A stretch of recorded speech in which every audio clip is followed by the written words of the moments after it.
என்னடா பண்ணிட்டு இருக்க? மௌன ராகம் சித்தப்பா.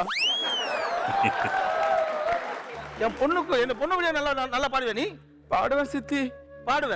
அந்த அளவுக்கு உனக்கு தைரியம் இருக்கு. ஸ்ருதி வாமா. படா நெருங்கிடா பாப்பா நெருங்கினா பசிக்கிற கூட்டம் அசங்கினா அடங்கிற ஆளா காபாலி.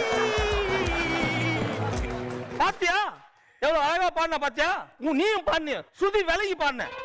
ஸ்ருதியோட பாடனடா. ஸ்ருதியோட பாடணும். சித்தப்பா என்னப்பா? நல்லா தான் பாடுறேன் சித்தப்பா. எல்லாருக்கும் ஏன் புரிஞ்சுக்க மாட்டாங்க சித்தப்பா? மூஞ்ச அப்படி வைக்காதப்பா. வேலா ஒரு தடவை அடி வைக்கிறியாடா? எங்க போய் விழுன்னு சொல்லிட்டு அடிங்க சித்தப்பா. இந்த எபிசோடு வரைக்கும் அடி வாங்கிட்டே தான்டா இருக்கணும். சரி சித்தப்பா. சரியா இருக்கா? Ni ni sa sa ga ga ma ma